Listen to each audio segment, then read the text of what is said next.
is the hypnotize the audience here. Ang, if you can read this, get me a beer from the kitchen. Oh my god, of course. That's right. Yeah. You remember? No. I used to put all the kids to sleep with this. Oh, that's yeah. I remember you showing it before. Oh, no, that's a joke with them. That's what that's. Yeah, I compiled it with like my favorite fractal music that. Yeah. I found my favorite fractal animations at the time, 8-9 years ago. That's right. And then I coupled it with all the. I do remember that. Yeah, you can find it on YouTube if you look up. Ang, if you can read this. Oh my god. Get me a beer from the beer kitchen. part makes it even funnier, the double meaning here. Well, I am half Czech. Welcome to the show. This is BulkConscious. My intention with this show is to help people look at life through larger lenses. Look at things a little different. I have a particular philosophy under the umbrella of oneness. And yeah, this is our first show. A lot of this we're just figuring out.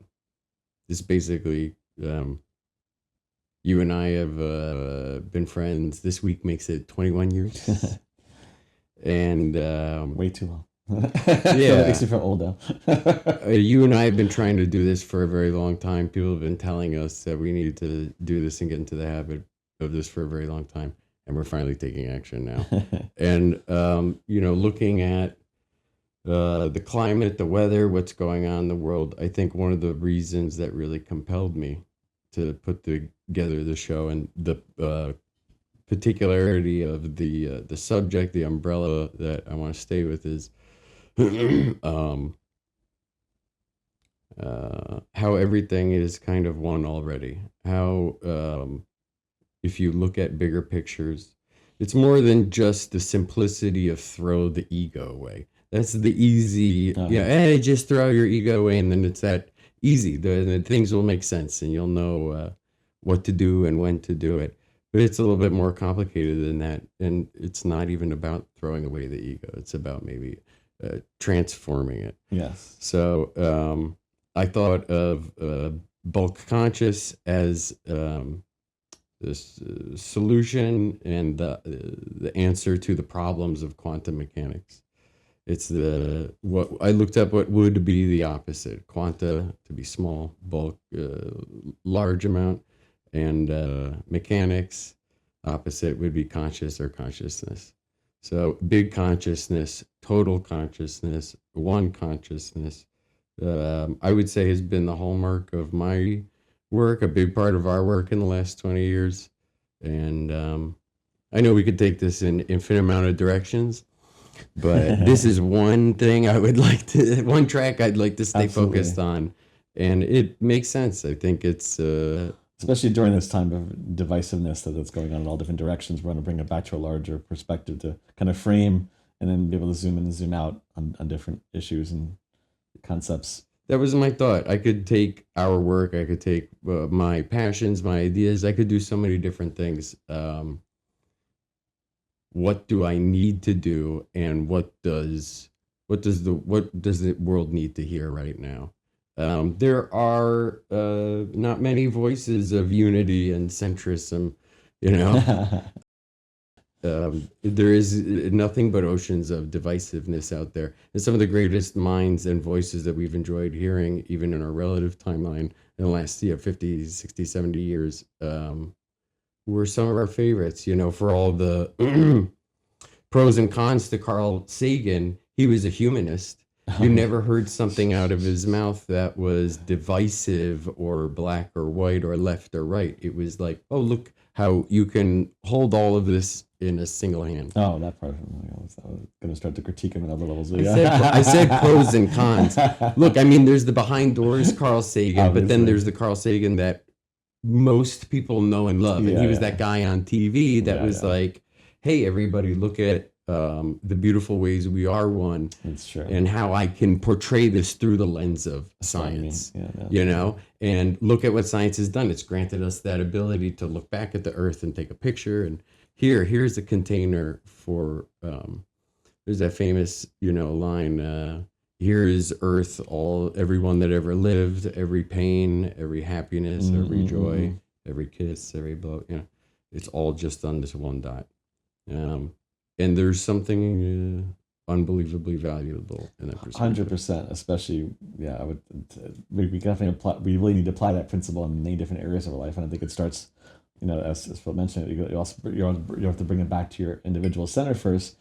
Where can we be made more whole within ourselves, and then we can appreciate that wholeness and what the true value of unity and positive collectivism can bring us, as opposed to divisive collectivism, right?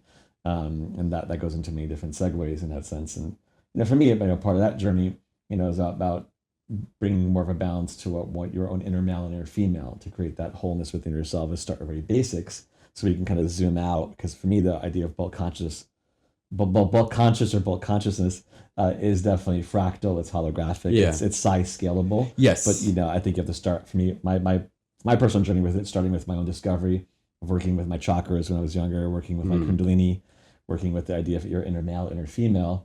And if those two parts aren't balancing, then it's going to skew a lot of your connections and relationships in general, not only between yourself and people, but between yourself and the universe. So Yeah. and so that idea for me, start with that more of that basic idea of how can I experience more of that unification. But the unification for me was through love, because love is the window to unity. Love, it has to be is the window to that bulk idea. Otherwise, you just have a homogenized communistic idea. It's like a watered down system of almost more like a fake unity. It's more of like a shadow aspect of neutrality that doesn't really have the charge, right, of the masculine and feminine. To me, that's like building up the battery, where the masculine and feminine or like the charges, and the poles of a battery, or like a magnet. And when you're building up that separation first, that differential voltage, you build up a intensity, and when they come together, there's that discharge, there's that orgasmic unification that opens up a space to experience unity. The same way you supernova. Or making love to your beloved, or experiencing that beautiful moment between you connecting with something else authentically from a heart space. You have that sense of like that aha moment, and that experiential rapture with that, whether it be person, whether it be an environment, whether it be between you and the creator, all different areas that can open up. But it starts with how you relate to yourself first, right? Bringing it back down, and then what other levels of unity, you can achieve after you have that base ground level is endless, because then it's like, okay, how do we identify that balance within ourselves to, well, actually, it need to be backtrack for a second. The idea of like the neutrality versus unity, because I think sometimes we have like a watered down sense of that, where, then there are no mountain peaks or deep oceans. It's all just this level plane, and I don't have to ascend or descend. Yes, exactly. It's more like a flat. At that point you're saying about it being fractal, it's not black and white. There's an infinite amount of shades of grays, and it's scalable. It depends on what level you're looking at. There are various different potentials and ways. It's not one size does not fit all, and it's not necessarily a universal fit. I think the eventual conclusion is the same. One of the ways I like to frame it is the view on top of the mountain is the same. It doesn't matter what part of the top of the mountain you're at. The view is identical. How you got up there, there's an infinite amount of ways you can get up the mountain, and it's irrelevant, the methodology. What matters is that, view from 60,000 feet, that perspective.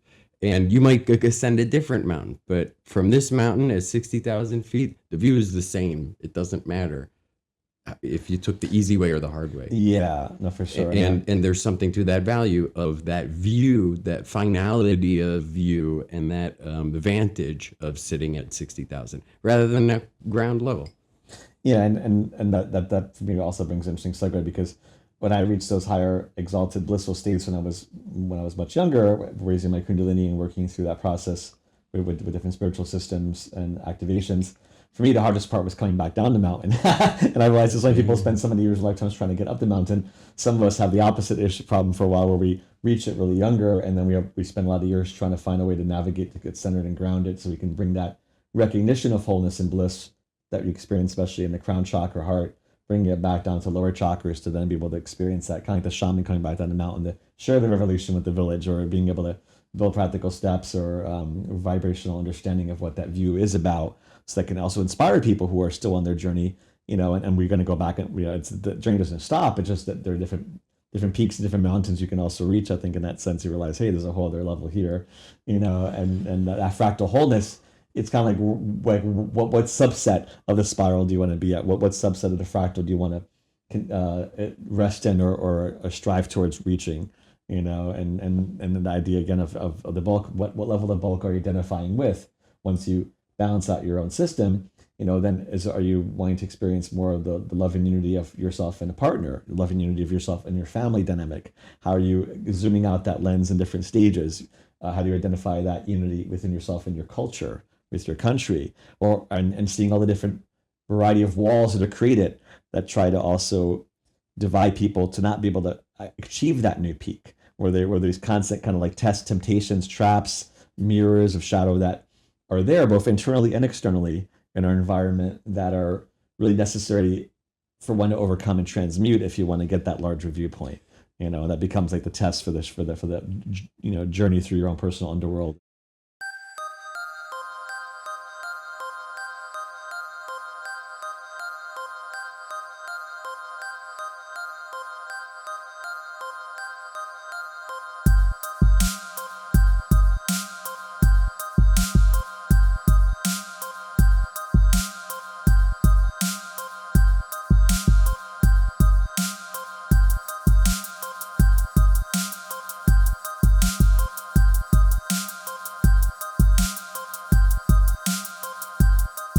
Like back to the idea of ego and what is the ego, how to deal with it, and what the solutions are, being the concept that it's the antithesis to a bulk consciousness, right?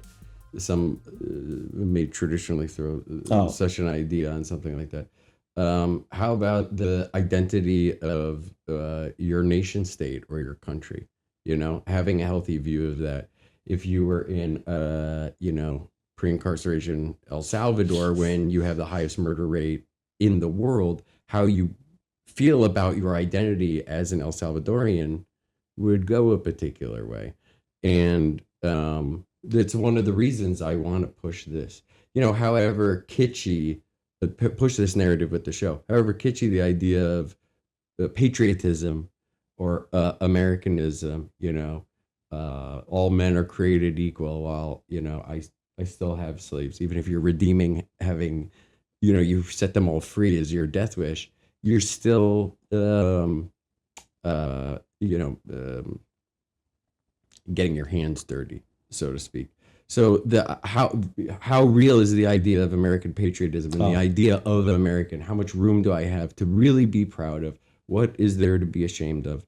And so regardless of how kitschy the idea of pure, that, elementary school patriotism is to what I'm speaking of, So back to when it was maybe more real estate during Kennedy days, or chopped down a cherry tree, never told a lie.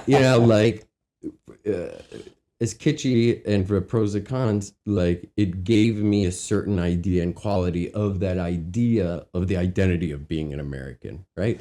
And through adulthood, you grow up and you learn, like this is actually sour and this is actually spicy. And then you're like, what, I actually like sour and I like spicy. Well, so, I think there we need to bring down, we were bringing it back to the basic idea of like what value do you find in what can you align to become one with, regardless of what culture or country you're from, that has inherent substance that can be a bridge to what I mentioned before, the idea of love, creating a larger idea of connectivity. So for me, the Constitution, and this example is perfect because that's something which is a beautiful thing in terms of our basic rights are really valuable. And you can see how there have been so many groups trying to attack those rights from different angles, different situations that are mostly created, as a kind of problem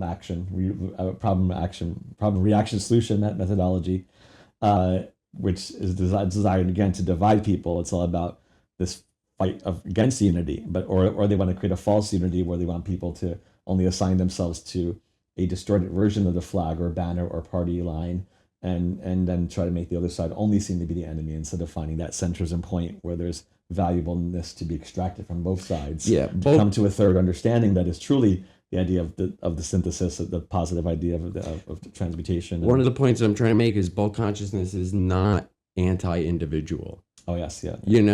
It's not communism where it's like your needs and feelings don't matter.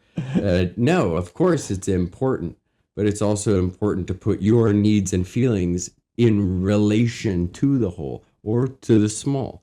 I think we have overdone it a little bit on the small scale. So, which is why I want to frame the show this way and emphasize the bigger picture. Yeah. Like the bastardization of that, you could argue, is communism. So no, sure. bulk consciousness has no pitfalls. No, absolutely it does. But homogenized milk instead of fresh raw milk. In what way is the earth not experiencing and accentuating bulk conscious? In what way is the earth not a closed circuit and a single unit already? And you can take this concept, however big or small, in many directions. And that's one of my arguments. Everything's one already. You and I are one, yet here I am and there you are. That doesn't negate the first principle, that we're experiencing separation. There's tiers, there's levels, there's what's relative, time, place, context. There's a time to be patriotic and there's a time to put patriotism down and be like, oh, wow, look at humanity, and also see the relative, mapping and understanding those relative states within yourself and see how they apply. Again, one size doesn't fit all. But. Yeah, I think that also that goes nicely with, back when you mentioned about the planet, that there is this incredible diversity that you find globally within different ecosystems that's also somewhat mirrored and matched by, not as mirrored and matched, but that's also reflected by different cultures and their own diversity. So within that unified ecosystem that is one planet, there is this diversity that is like the rainbow, the true rainbow energy that kind of is a platform that we can really enjoy and relish in our uniqueness, at the same time realize that all the rays of the rainbow do come back to that idea of the oneness and the white light, and that we're all the clear white light. Yeah. Yeah. So, so it's like guys, one planet, but then when ecosystems are in balance, you see all that beautiful variety from the tropical systems to the desert, to the mountains, to the volcanoes, so all the different textures that are around the actual topology of the planet and the environment. It definitely can be framed also with our relationship to our own passions, to our own range of emotions and thoughts, and contrastive ways that different cultures or indigenous peoples have honored that principle of the earth and the elements and that diversity within their own environment that they grew up within, and were able to really establish a rapport with Mother, Father Earth through that honoring of their own tribe, at the same time honoring that they've all come from this common ground, right? And that common ground is something that we all need to reconnect with, that is here to support us, not just back then in the old days, but are redefining a relationship to this idea of a larger unity. For me, also comes back to appreciating Mother Earth and Father Earth and seeing how the energies of the planet are shifting. And it's not just about a victimization and perpetuation of injustices that humanity has done on the earth, but Mother Earth is here to help us evolve.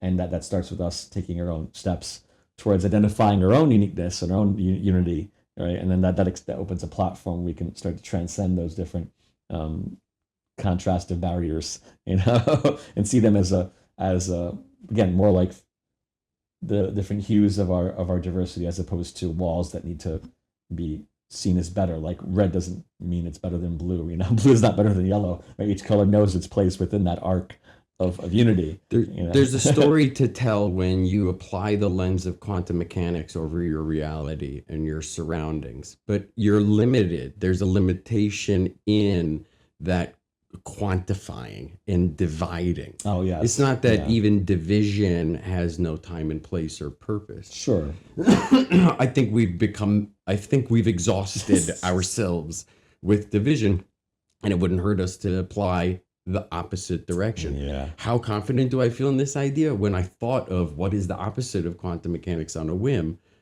what I'm looking for a name for the show. The name, the BulkConscious, is exactly the idea. It's big conscious, one consciousness, the biggest state of oneness, holding all of existence in one hand. Dare I say, God? And even and seeing how when you swing the pendulums one extreme to the other, you can also, it'll ultimately bring you back to that concept, just like with the Tao, with the yin and yang. And recent experiments that have confirmed, speaking of quantum physics and how it can maybe make a bridge back to what we're talking about, how they finally when they actually took their the photographs in that tiny size scale, they actually saw that when two particles are entangled, it literally, the field actually creates the Tao symbol. It looks just like the yin and yang symbol. I don't know if you've seen it yet. It's a photon. But when Oh, the two are entangled, that the actual picture of entanglement actually looks just like a Tao, looks like a yin yang. It's symbol. yin yang perfect to the T. Yes. Yeah. Which to me is a beautiful reflection. So like you can zoom all the way down a tiny scale, you're going to get back a reflection of the whole again. That makes you want to go back to the larger size scale to appreciate the fact that that even though you're trying to the ultimate reductionism that is part of both the seductive aspect of science and also the pitfalls is when they become overly like mechanistic. That started back to the 1800s with the industrial age and being disconnected from nature and overly trying to mechanicalize their understanding or viewpoint of reality, and went into that division, tinier and tinier levels of size scales, which are a great benefit we can have from our material sciences and industries of electronics and engineering were possible because of that zooming in. But then the point is they were trying to find a place where consciousness resides, and it's like if you reduce it all the way down, then we all are made of those particles, but then there's not that same kind of you're not answering the bigger question of that individuality that forms, because if you're zooming into seeing particles, you're not seeing the context, right, of structure. Even though the fractal nature does appear, it's showing us, hey, you have to also zoom out and realize you have a special place within that fractal circle of life, so to speak, and then be able to not just overly linearly think about it from a rational left brain perspective, but include the whole brain, include the whole body, and then understanding that your consciousness is interacting with the quantum, right? And like the observer affecting the outcome of the experiment. So for me, that entanglement is also involving obviously the observer. So it's not just about the two particles as one example, but it's their relationship to you, to the one who's actually creating the experiment, right? And the one who's actually measuring. So I think there's no level of the power of that trinity in that simplified example. It's not just that you're breaking apart two particles. No, they're actually interacting with you as well, because you were part of the creator in that sense of creating an experiment to make them entangled, right? So I think that's something that has a deeper level of potential, co-creative power that we have of choosing which reality we're creating from the bottom up as well, but that kind of ties into the bigger idea of the idea of a Godhead, of a universal one infinite creator that is also knowing itself through all of its creations, that it has subdivided this idea within itself to create all this endless experimentation of variety across the universes, and that we're kind of learning our place, even in the spectrum of things. We're a size scale wise, we're kind of in the middle, from the tiny to the largest. So we are in that middle world idea. We are the bridge between the tiniest and the largest. To make like the heart is like the middle of the spectrum, color wise, and there's the center point, to bring everything together, just like the sun holds everything together with the gravity. That brings me back to one of the. It was something you taught me. One of the earliest things you said, I remember 21 years ago. The sword of power cuts both ways. Mm-hmm. And it completely ties back together with what Buddha teaches, that, you tighten the string too much, the string will break. You don't tighten it enough, it won't play. It's about the middle path. And that's what, the joy of music is resonance. And resonance is a mutual relationship and about oscillating between extremes, and find its path in discovering that middle path. Do you create music, and do you create a tone and a pleasant vibration, And visualization. Right. That's my language. Yeah. Visualize.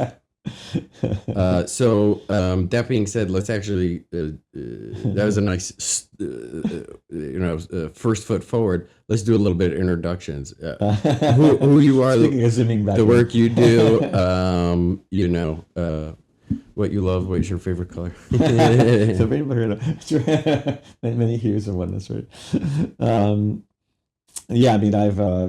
sure some recent people don't realize I also have a YouTube channel too, with other interviews and podcasts that we were talking about this over many years to create this.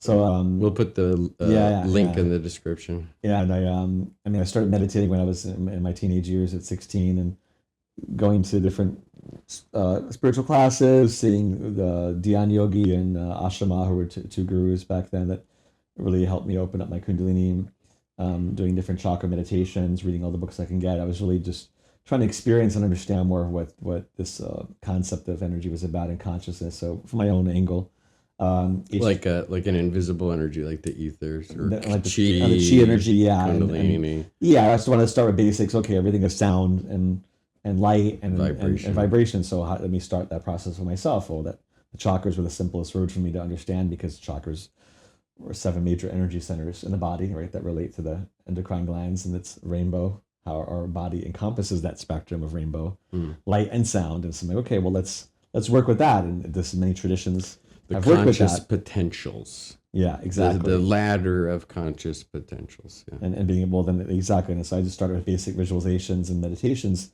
to see how that was valid for me to experience, And then there were certain techniques I started with early with that, and that really opened up my whole. It started creating a lot of flow in my body of sensations and experiences that blew me open, and I was like, "What is this? This is real, okay?" So I really, so it opened my eyes to a whole different world that we've not been taught is real, but that the ancients in different cultures and spiritual traditions knew about. And I'm like, okay, let's bring it back to simplicity, right? Doing mantra sounds, visualizations of the colors. I would visualize myself inside a tornado of each color of the rainbow in the beginning, and then I would concentrate that into a ball of light, and just that simple visualization with certain music I played back then that was designed for the chakra system. That was a huge opening for me when I did that every day and did it as a regular practice. It's like you're training new muscles that are inside you, and we have to wake up our own antenna system so we can be able to pick up on these refined transmissions that are being broadcast from all different parts of unity, right? And all different size scales. Nature is not mute. It is man that is deaf. Yes. And so if you have the ears to hear and the eyes to see, everything is speaking all the time. What do you want to listen to?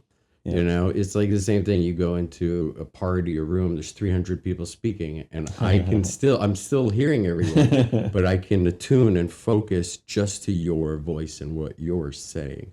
I can also pretend to listen to what you're saying and hear and attune and listen to the conversation next to me without affixing my eyes. The power of your attention and your intention that are relating to each other, right? Which size scale my ear's not moving in a different direction. It's all internal compass. It's all relative, and from where you're standing and what you're intending. Yeah. And then then I started studying different systems, especially with like the Kabbalah and the Tree of Life and Egyptian mysticism. And solar mysticism became a bigger kind of cornerstone for me. And I started having contact and experiences with other beings, both on light side and then dark side, getting visitations. And it had to wake up very quickly to the understanding of the nature of duality and polarity that our universe is in, or at least our planet is. Mm-hmm. That was a big learning curve there right away. And some things hurt, some things feel good. Exactly. Some things are local based, some things are coming from very far away. It gets more to the galactic contact and more of your own star nation ideas. And good, bad, near, far. Exactly. And we're not just limited to our contact here experientially, telepathically, feeling wise with just local sentient intelligences, but there's many beings from many different planets and star systems that are here, as well as they're broadcasting to us and waiting for people to be receptive to those transmissions, and being conscious of the fact that even exists as a possibility, is and having discernment is all part of the learning curve, being able to, again, seeing how much of the universe do you want to become one with and understand that you have the capacity to experience that larger bulk within the bulk. Mm-hmm. When you realize that, then you understand that you're not just a local citizen of your city or the country, that's a global citizen, but you're also a solar system being and you're a galactic citizen, cosmic citizen. That opens up whole different vistas of you learning how to relate again to beings that also exist on those similar ideas and similar reference points with you. How many people still have a hard time just accepting they're human? Yeah. That's okay I'm talking about right? America. Yeah, you want to take your last name and your family. Hey, mofo, you're in a human body. Deal with that, bulk. I have trillions of cells. It's giving me OCD. Which part is real? It's all of it. It's a single expression. Oh my God. That's so it. You're absolutely right. Yeah. And that you when you really start messing around with this, you can start to get into really weird territories. And I remember a lot of early experiences I had early on was what the fucking. I didn't know how to make heads or tails of it. And when I first came to you, a lot of it was in panic. I was just a cacophony of information, and I really didn't know how to make coherent.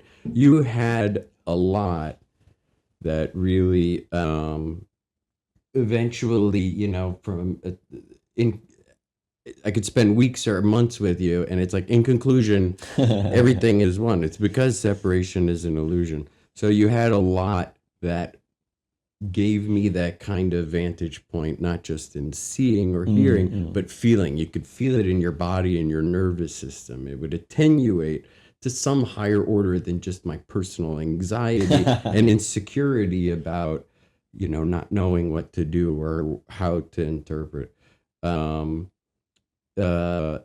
What do you say in your early work was the greatest signature and transmission of these kind of sentiments of oneness and one consciousness, and not just particular personal experiences, but some body of work? Yeah, well, that would definitely say, as I mentioned earlier, that love being the key to accessing like the doorway of unity and having that inner balance and inner ecstatic unity within myself. When my heart chakra really opened first time and feeling this explosion, like a heart orgasm opening up, and I'm like, oh my God, what is that? And I could start feeling like it was really a vibration that we need to calibrate to, that was all around us all the time, but we had to really attenuate it and surf that wave. And then when we're in that wave, in that moment, you feel that interconnectedness with everything that love energy opens up that doorway to, and you're like, oh my God, like this is huge, and then that led to that was a precursor to my work of working with the sun in the early days, and remembering how to look into the sun and doing sun gazing and sun meditations. Having that love energy and then also feeling the energy in my third eye was a key to opening up to the idea that, hey, sentient consciousness is not just on our physical realms here, but also on, not just on planets, but also on suns and star bodies, and that the sun is a living being, expression of divinity that allows life to be possible. And then really seeing what the ancient solar cultures knew about the sun and honoring it as the eye of God was a real, literal thing, not just a symbolism. And when that explosion occurred in me, and that opened up a whole other panoramic view of contact with higher beings that also live on those realms and want to merge with us and connect with us, because they're here as emissaries of that divine love and unity, literally, because they couldn't embody and live on an environment. They're like divine solar light beings that have they live in that plasma environment. They actually create that plasma with their energy as well. It's part of their form.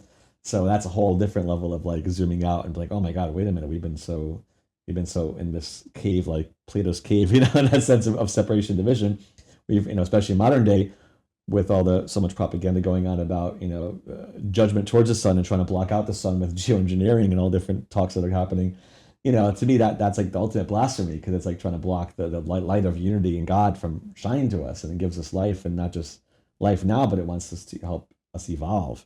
So for me, that ultimate unifying principle was really what the Egyptians talked about with Aten and Aten Ra and Atum, and using that sun as a doorway to unity. If you read, I'm pretty exhausted of people saying, well, Akhenaten was worshiping the sun. If you actually read his writings, he states very clearly, we're not worshiping the sun particularly as a living God per se. It's that the sun is a wonderful mirror metaphor for our full potential. For those who haven't seen it, if they want to, I made a full documentary biography about you about 8 years ago.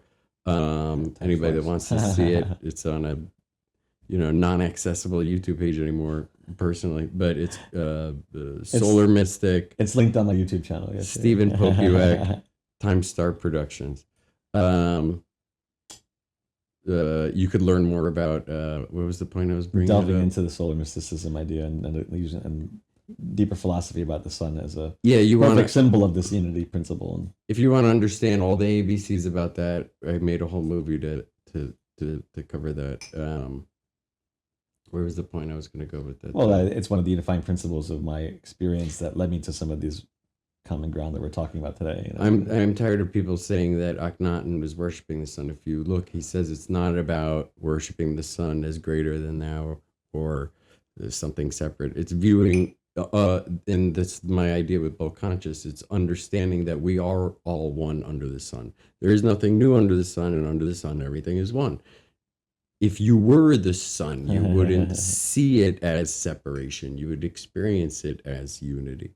Like, I don't differentiate between the organs in my body on a regular basis. I usually Yeah. carry myself around as a single entity. I can go, oh, my stomach this, course. and I can differentiate, but it's irrelevant on a normal day-to-day basis. Life is not about me differentiating the parts Yeah. of myself, you know? Some things are left best to be done by the other parts of our body that have the innate intelligence to take care of us, like the regular breathing and automatic functions. But, so look, there's a lot of room for confusion and anxiety. How do I know? Well, how do I differentiate? Usually when I share stories of these higher states with family members or with friends that don't have much direct experience understanding, they go, how? How do you know? How can you proclaim to make such a statement Sure. you experienced this, or this is bulk conscious and this is not? I equate it to like the sun. There's many different qualities of light, but nothing is like the sunlight. And bulk conscious is likened unto that. It's a full spectrum on which cannot be reproduced or, you know, there is no artificial sunlight. I can give you pieces here. You want infrared, you want UV. The best Yeah. full spectrum does not feel like the sun. Sure, I agree. And it's more than just that. It's that vibration and frequency does carry the unifying factor of love, just like you described. You want my proof? Go look at cats and dogs. They're laying and seals. They're laying in the sun like, oh my God, this is awesome. This feels so good. And you go lay in the beach, lay in the sun, and you'll feel that warmth. It's like a hugging. Yeah. It transforms the quality and the state of your experience into something loving and unifying. And there's a perspective and an understanding that comes with that. I think, like Akhenaten was saying, the point that he makes, the sun is a wonderful marker and a great measure and a great mirror for what is this idea of bulk conscious. What does what could unity mean? What could unity mean for me? What are the various states of wholeness? Yeah, I mean, and that because it's like a fractal too, and my realization with the suns, and that it is like the local house of God that gives us the light that allows creation to exist. Without that, we wouldn't be having this conversation. None of the planets would exist. So I agree with the sentiment. I'm not saying God isn't the sun. Yeah, no, but it's not just that's not limited to it because it's saying it's not as cartoonish a simple explanation as that. It's more like, for me, the stars I'd seen originally were like the neurons in the mind of God. It was like so it's like a star web of united love energy, and they were all connected together, which we realized. And years later, people talk about this larger web that connects the galaxies together, and then they call it the cosmic web, electromagnetic field, and huge size scales that find clusters of galaxies that they can barely explain how they're holding each other together. But gravity. That's one of my favorite things you said. When like 18 years ago, we're talking about dark matter, dark energy, and you're like, I can't explain 98% of the universe, but my previous equations are still valid. It's still true. Like, really, then how come you're missing everything? Yeah, it's huge portions of it. And granted, there is a lot that is invisible, but you have to include the higher dimensions and how they interact with us here. The Thunderbolts project covers this really well, where it's not an invisible, impossible energy. It's a quality of electromagnetism or electrical currents, voltages, plasma arcing, magnetic fields on unbelievable scales, which you and I and a plethora of other people, including Tesla, have been pounding the floor about for 100 years now. And it's only in the last 10 years do you see a cacophony of articles finally confirming. They confirm there are huge magnetic fields holding the Magellanic Clouds together. This is the only way, because gravity is too weak of a force, hence dark matter, dark energy. But here we go, dividing and separating. Yeah. You can see the oneness already displayed. It's all of these concerts of effects in symphony that create. Well, again, like same with the colors of rainbow, you have this more than just 3 dimensions or 4 dimensions. It's many more dimensions that are interlacing with each other and influencing each other, and they're. Plasma creates an environment which these higher dimensional geometric configurations can exist, and so it's it goes deeper into the idea of the the nature of how one dimension can influence the other, and the forces of nature we see are a subset of this larger unifying force. Even Pais, that wonderful scientist, Salvatore yeah, Pius. yeah, it talked about the idea of like the super force, Yes. and being able to harness that with spin and rotation of plasma, and charge coupling, and so back to the quantum again, but it goes back up, how it's all Standing waves. yeah, exactly. So on a much bigger scale, we are like the nodal points, right, in that body of unity, and realizing that And then back to the climax of the love, the bullwhip effect. yes. Like in the pious effect. That's what he was saying, right? Is the bullwhip. And it's this greater than the sum of its parts climax, so to speak. Yeah, very much so. Which love and unity ideally bring. That's very, a nice way to put that angle into it. So sure. You do personal sessions, you do group work for God, what is it? 25 years now? 30 years? A long time, right? Yeah. Where in how do you see yourself? How do you see the actor shift into bulk conscious helping you do your work? I mean, first you could describe your work a little bit, but then Sure. also how do you see this collective mind state? Do you find yourself shifting your clients into that greater state, being of service to them and helping you in the work you do? Yeah, all good points and connect together. It's true. Part of the individual work is, I mean, it's evolved over the years, obviously, too, as I evolved, and you can't be stagnant with this work either. And there are different needs and different things that are happening collectively that are also affecting people individually. So it goes back again to the bulk and our relationship to the bulk individually. And both positive and negative in that sense of the word, things that create stresses and strains that people are experiencing that aren't just about their own shadow, but also relate to the environment or external imposed influences that I work on helping to identify with clients from specific sources to help them transcend. And part of the work is about a blend of like shamanism with meditation, with angelic channeling, galactic channeling, energy work, and it's helping them to face parts of their shadow. As shadow work is a very important part of it. Shadows that oftentimes not just from this life, but from past lives, were the source of the trauma or incidents of separation, division first took root. It's a fragmenting and then ignoring the fragmenting and not doing any work to unify. Exactly. Yeah. And it's not just about human past lives. I work a lot with star people or star seeds, people that have the recognition that they are galactic or cosmic in their lineage, reincarnation wise. So there's I have different like niches of people that I work with that have a different kind of demographic of philosophy and connectivity that I also appeal to, because I can address some of their specific parameters and uniquely go in there and then make a bridge to others. But so for many, it can involve past life integration, clearing, connecting them to their star nation origins, clearing out negative influences, which is a big part of what has evolved into the past few years. Is first identifying where, if people are getting energies that are being siphoned from them through different sources that are oftentimes or usually external, but a lot of times also have an internal reflection, maybe where they had a division that needs to be healed. What is a baser understanding of what a negative what was the word you used? Negative influence? Yeah, whatever.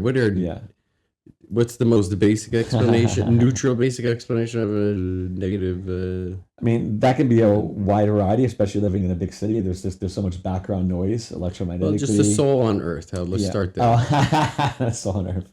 Well, like trauma of separation. I mean, we start with some very basic back to the idea of unity and separation again, right? Usually when we don't have enough love, or there's a point where we felt not honored or identified, or accepted as a child, not receiving enough love from the parents or from the tribe, or being judged and having that or being traumatized or violated, it can cover so many different angles, in that sense.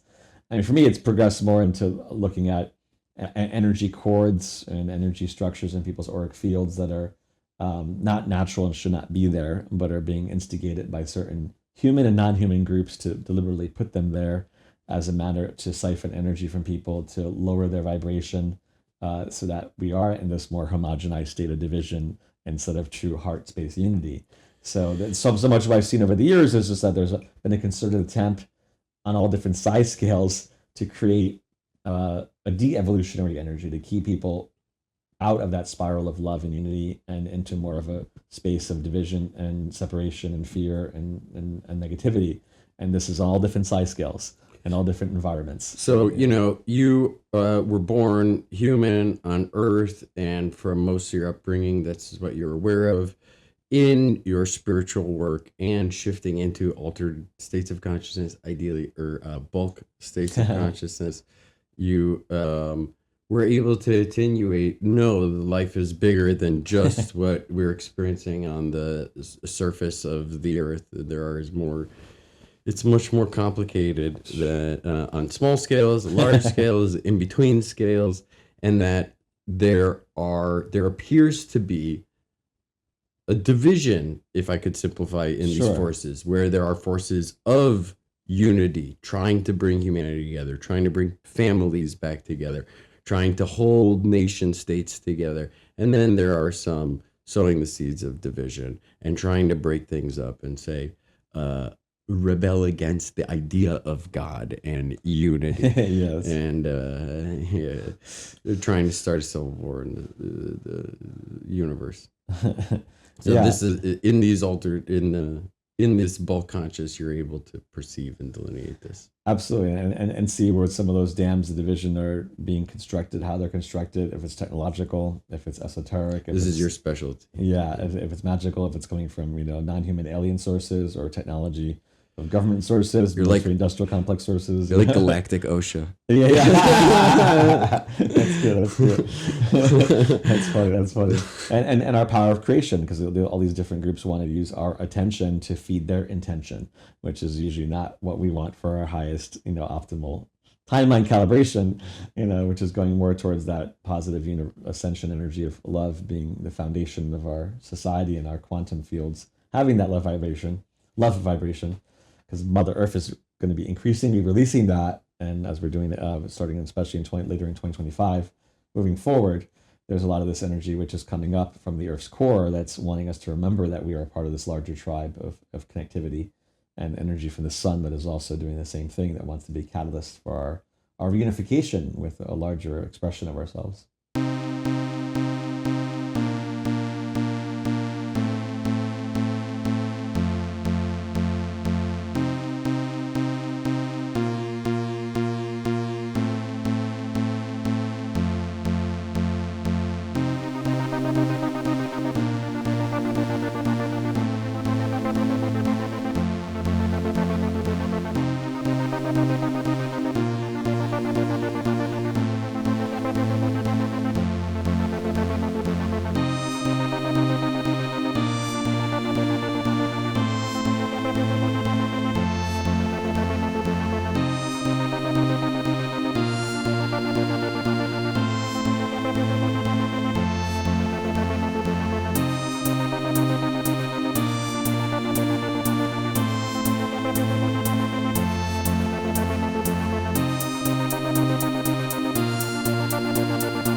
Would you say that arguably an argument could be made that a hallmark of your work is bringing people under a bulk conscious state, more unified, bigger state?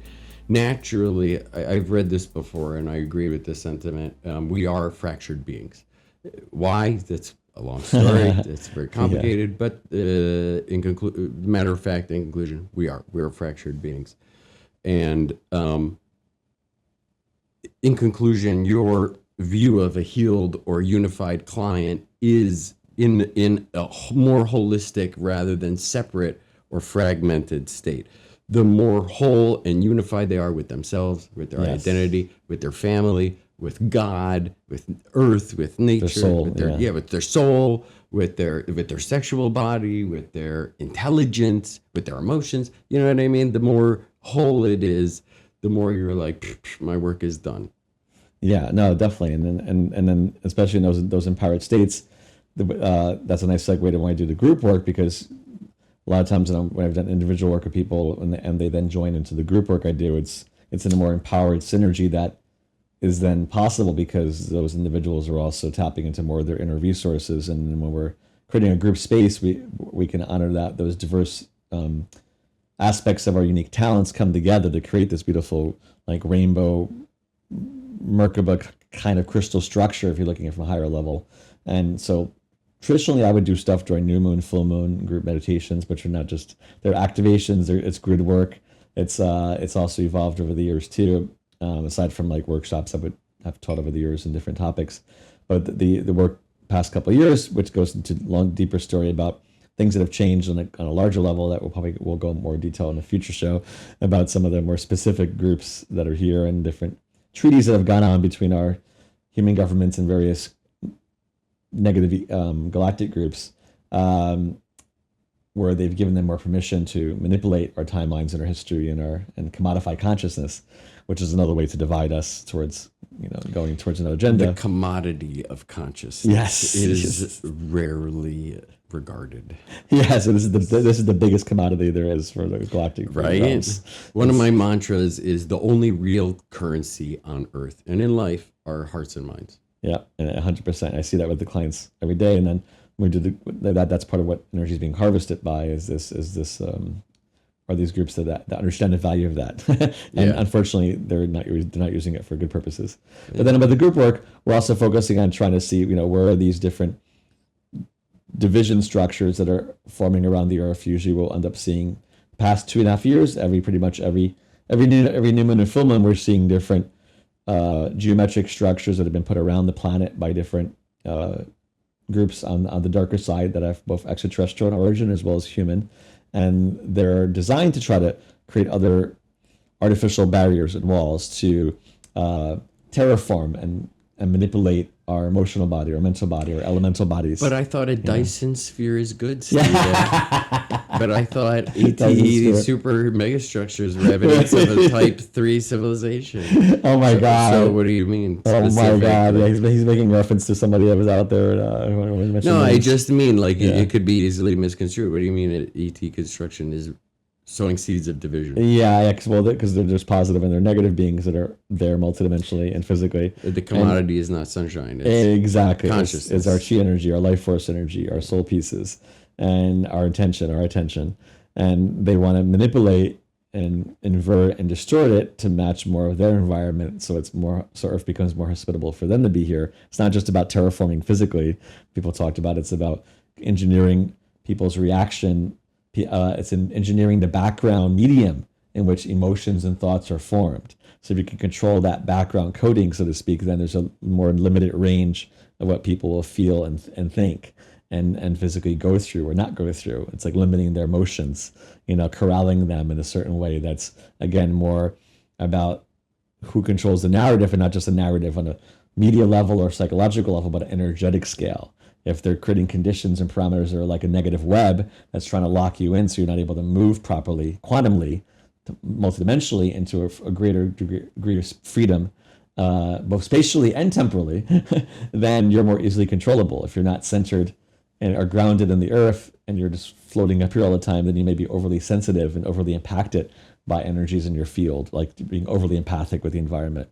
Or if you're disconnected, your crown chakra to your own source energy, then you're likely to feel more the weight of the material on your body and more conditioned to fall into separation because of that inherent disconnection to source and your own higher source and your own higher soul. Then you're going to be more prone to still wanting the desire to connect with something bigger, but not knowing it consciously. You may fall more victim subconsciously to different tiers of activity that are designed to supplant that creator idea with a false unity or a false collectivism, where then you have to identify with the group mind because that gives you a greater sense of purpose.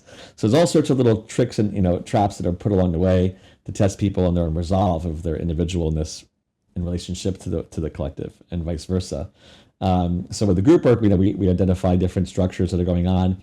For example, maybe one group will create a negative cube around the Earth energetically with technology where they're radiating different frequencies and structures that are brought here from these different realms, literally other planets as well. That goes into a longer discourse for, I think, a different show. Well, more so to the point, and I'll lead with Yeah, and then I've been working with you very intimately for 21 years. You're my best friend. You live a block away from me. You didn't move a block away from me. the Magi in Midwood here. Yeah, I think that's what we're gonna call the episodes. That Magi in Midwood. Together. Magi's in Midwood. Yeah.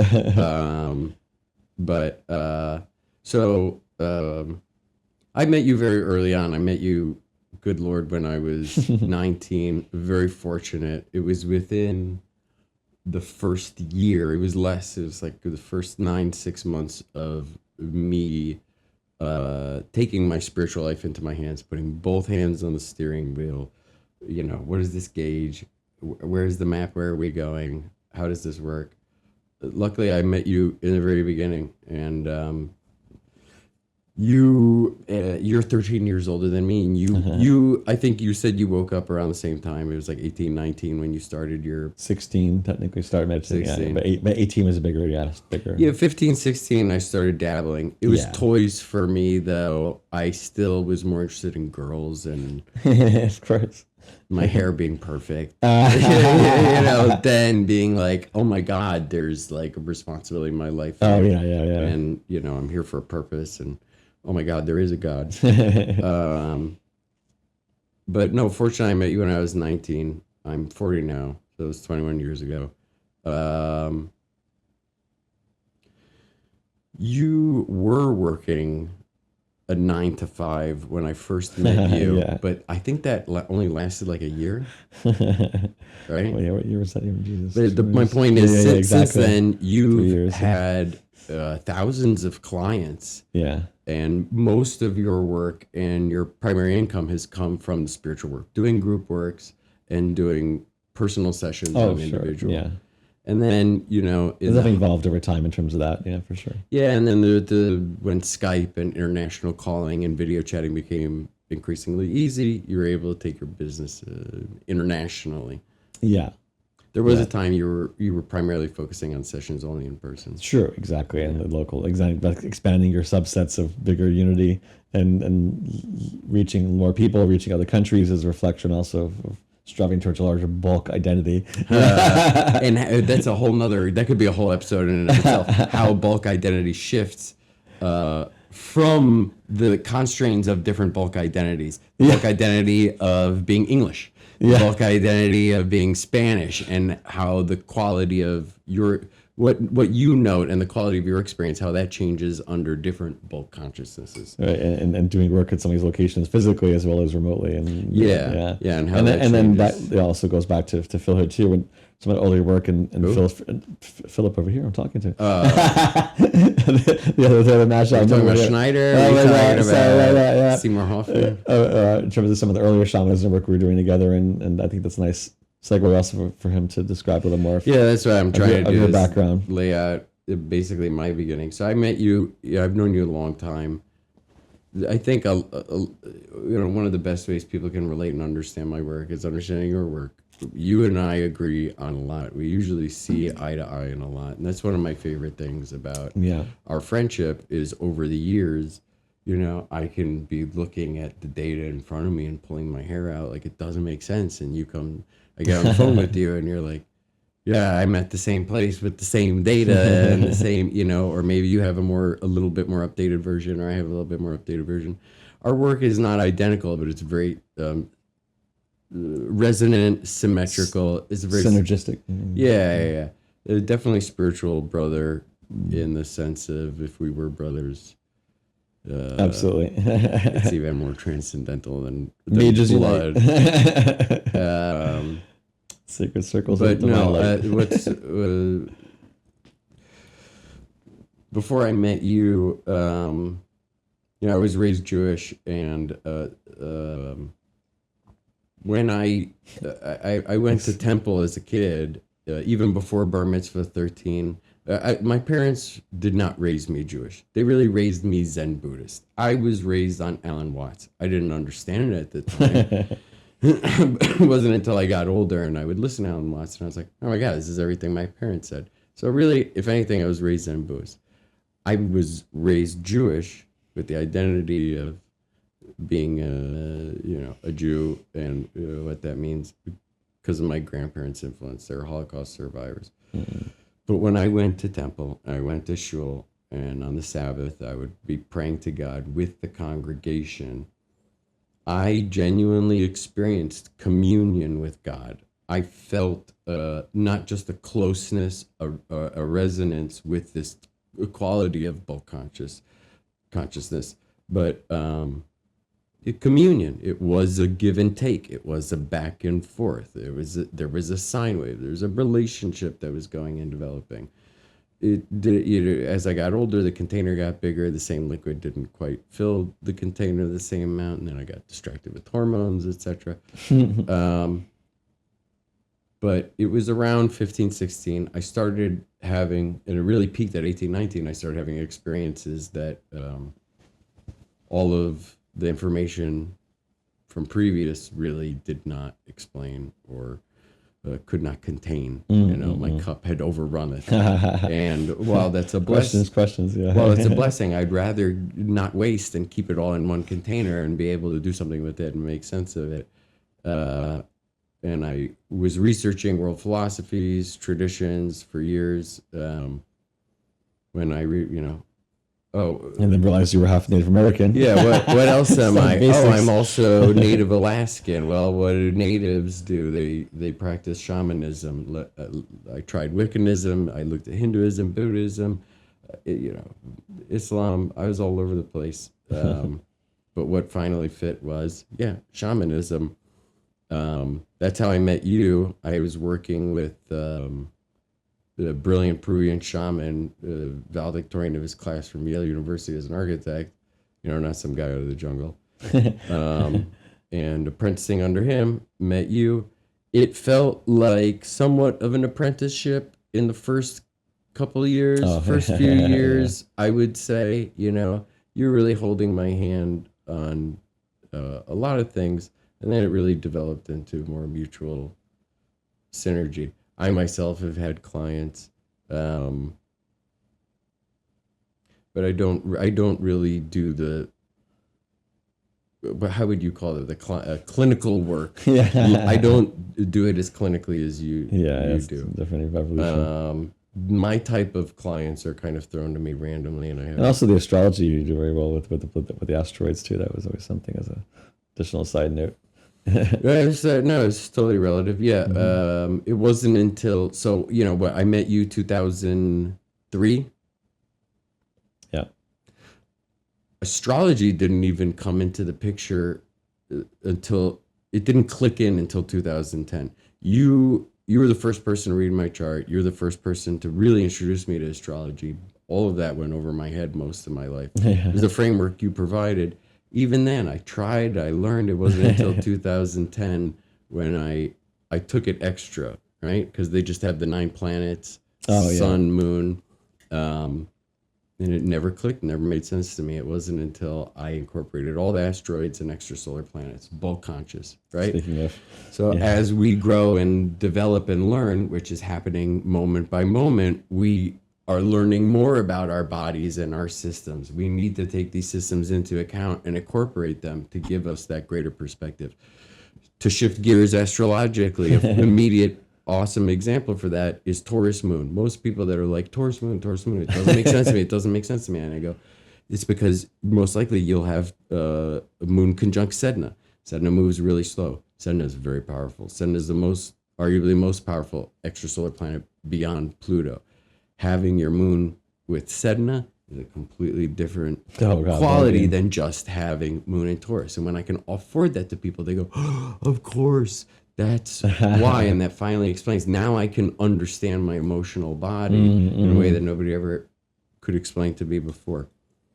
Astrology, shamanism, which I eventually found out. A year after meeting you, I go to Alaska for a year.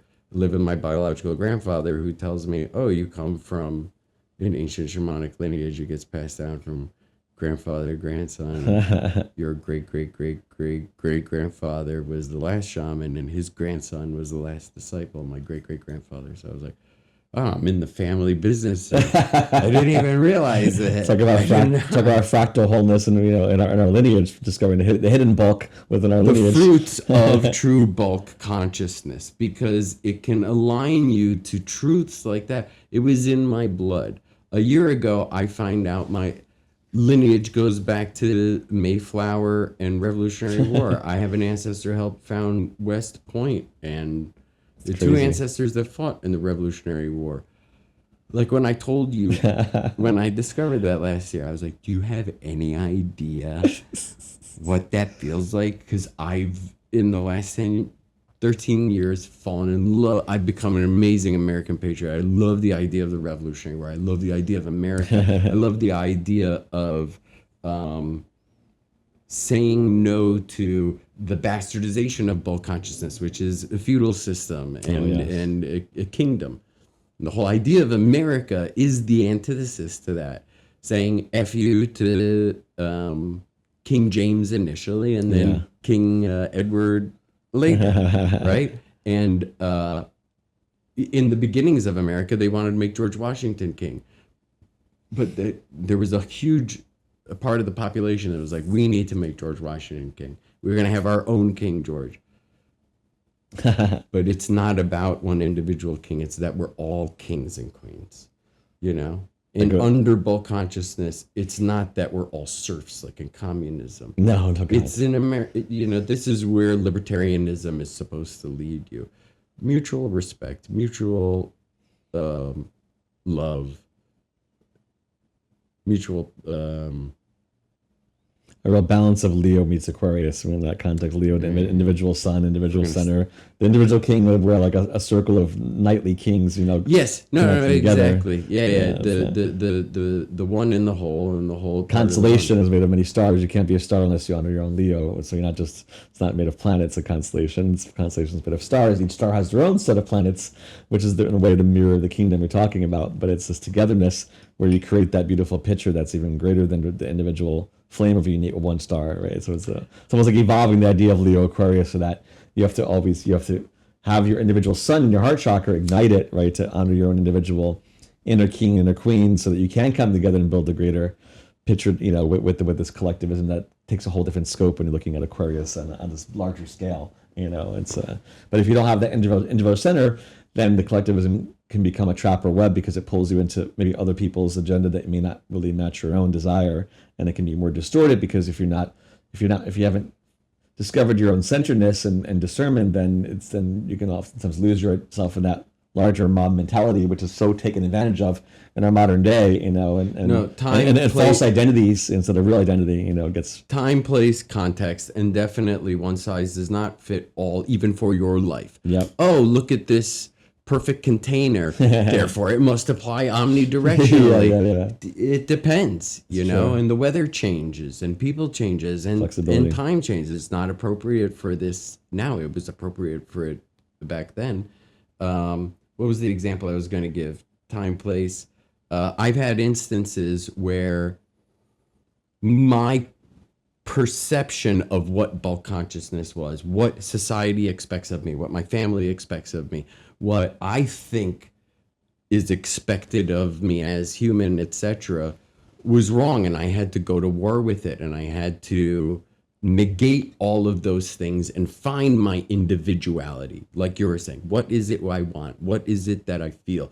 What is it that's really going on inside of me? Because sometimes that's what's missing from bulk consciousness, is your personal edition. Yeah. It's not that the answer is pure blind subservience.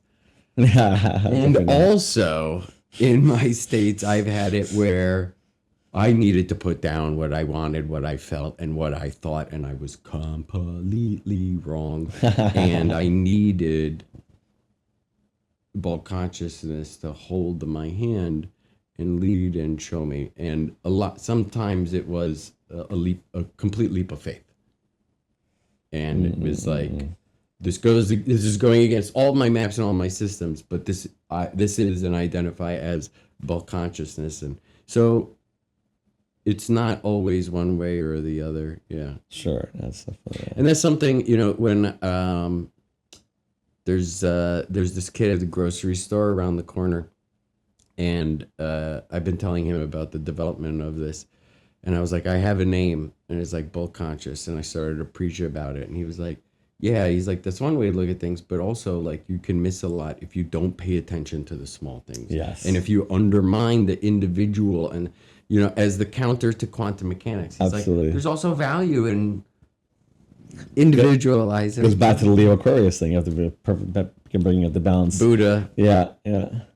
the power Bird's eye sword. view as well as in the trees. Yeah, together. It's a bridge point there. Yeah. Well, another way of looking at it that I really like, I like this metaphor. It's like you're likened unto a canoe in the river, and the river winds and turns. You can't see where it goes and develops. An aspect of bulk consciousness, and it is you. It doesn't have to be something separate from you. If the word God or higher self or soul, whatever is triggering, a part of you is also like a bird. 1,000 feet up, it can see where the river goes. It can see if there's a waterfall ahead and tell you, hey, yeah. The water seems fine right now, but up ahead it gets really, dangerous. What was I saying? Individual. Well, yeah, with the zoom out versus zoom in perspective and the importance of balance. It goes back again to this about the middle path. You're making a bridge, even though you're advocate for bulk, but wanting to include bulk conscious. You're not trying to cut away from the quantum. You're just appreciating that there needs to have a. I remember. Yeah. It's like the Tao of size scales.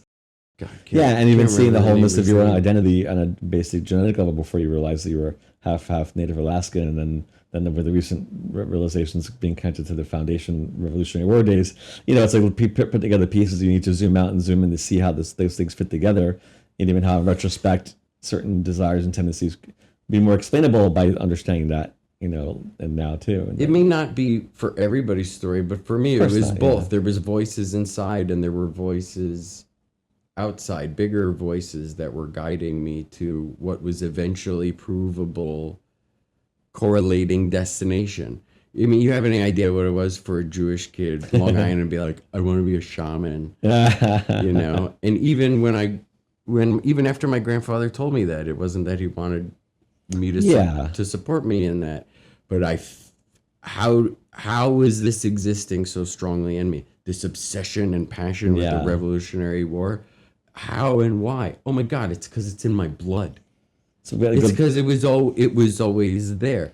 That's both an oscillating. There were fruits in the individuating path and in the collective consciousness, the God path, and reflective of your own path to try to bring a larger bulk perspective to your own. Those traditions can sometimes be seen in opposition because they're so opposite in terms of early conflict that went on between those who came here versus those who were native to here. But you're having both together is another great example of trying to heal that ancestral rift and seeing where there could be harmony between the ancestors and the natives. So that it's a reflective of our own struggle. Between being colonized versus being the ones that were here originally. That's a whole another level of just a fractal. Kind of. that goes crazy Later, deep personally. Yeah. Obviously. With the mother of my children. Oh yeah, I guess how the segments of the other shadow aspects of it, or you have personal stories. But again, it's all reflective of seeing how there's an echo in time, especially when that recognition isn't fully there yet, and we come to it in retrospect, and like, oh wow, okay, if I heal that rift now, then maybe it can help mend certain things happening currently that weren't as observable because of that lack of data too. But I took the idea of shaman very seriously, and very simply, it's shaman serves a community. I'm supposed to be able to tell you a storm is coming 2 weeks from now. I should help the old lady cross the street. I can go into an altered state and find your lost keys, or soul pieces. Yeah. It's really. I hate defining shamanism because it's non-specific and impersonal. I'm supposed to be able to use extra normal tools to get extraordinary information Yes. that you normally can't get. And I've pushed and pulled and researched and taken how far can I take that devotedly for the last 21 years. And this kind of sentiment is true about the both of us, but Yeah. I would say I was really fortunate in many ways for me to be able to discover these ideas, these traditions, to come from lineages that have a lot of pre-charges already that I can piggyback off of. But no, I really believed in these ideas, and I fought really hard for them, and I've insisted and devoted my life to these principles. I don't take the name, context, or word shaman lightly. I take it very seriously, and I'm supposed to serve my community in, you know, whatever regard or direction is needed in the moment to moment. And sometimes it's very simple. It's very normal charitable works, and sometimes it's most of the time it's very extraordinary. I think our specialties lie in being able to take all of these pieces, the emotional, intellectual, spiritual, physical, and show how they can simplify and unify into a very basic, coherent expression, a healthy, simple expression, so that when you get there, you're like, oh yeah, this is how it's supposed to be. This is what it was like when I was young and things were simple. All of that ended when I multiplied and procreated. And so I've had to juggle this priesthood, so to speak, with marrying with being human. Yeah. I'm trying to resonate that oscillation. And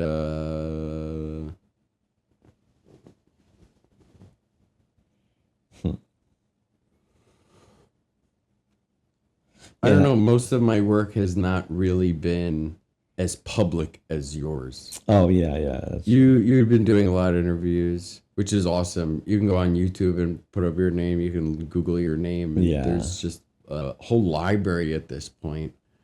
You remember what it was like before we made the movie? Sure. And what it's like now. Think about how many interviews and how much content there is out there now that people can access. So just the simplicity of Googling your name, looking up on YouTube.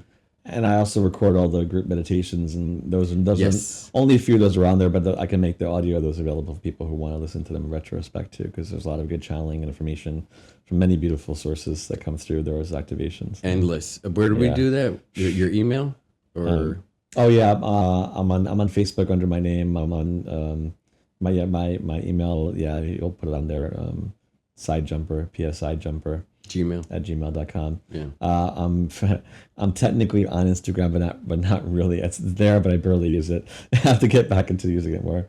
And then I do a lot of the work, not just in person, but also on Zoom, because a lot of people are international or across the country. Both group meditations and sessions are also on there as well. So we can definitely, especially now with all the in the warm season, I do stuff here in New York City in the Obelisk in Central Park, which has been a big power center for us to anchor energy and influence a lot of things in a good way through that vortex there, and do Zoom from there as well. And I've traveled around doing different activations, different locations globally, and different workshops in other countries as well, which I need to get back into that at some point again.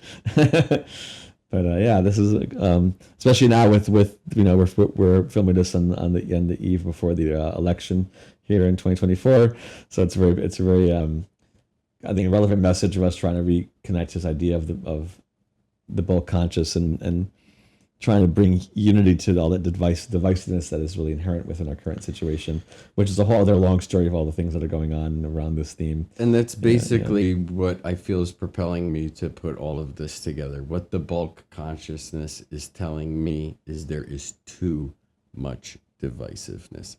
We can look around at what's going on right now, and there's a lot that can give us hope. There's a lot that we're excited about. There's a lot that is very terrifying and disappointing.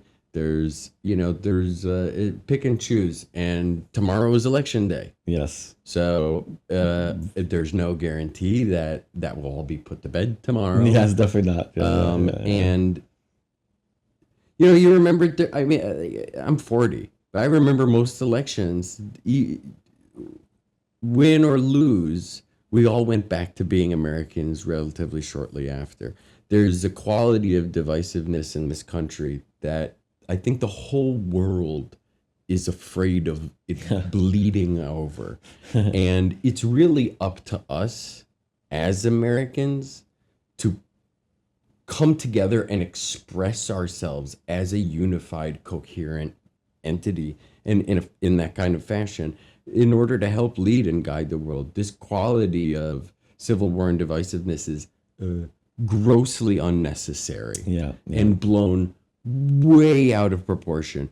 I actually believe it's relatively simple and easy for all of us to come back under a central umbrella.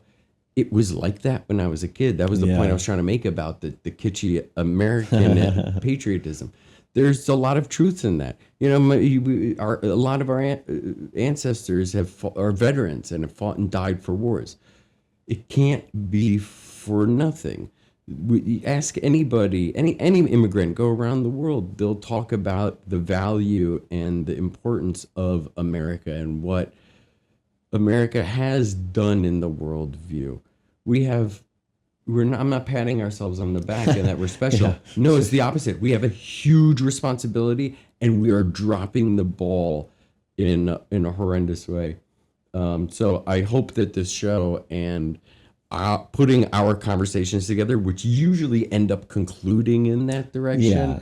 It's a because also it's about the principles of trying to go back to some of the original compass of the true north that's been so far twisted in different directions. Other than that, simplicity we talked about in the beginning, going back to some core foundation values, that can be evolved as well. But if we lose that, then it's like cutting the tree at its roots, Not to mention the magnetic north. Not to mention that's a whole nother episode. Changes happening globally, or was a whole other show. Jesus and it ties Christ. into all this stuff. Too. So, let's do this again. Thank you very much. Definitely, thank you. I'm really so excited. Awesome, I thought it was good. Magi Midwood Inception Day, Conception Day. Awesome, brother. Love you, Birdie. You too. Love you all out there too.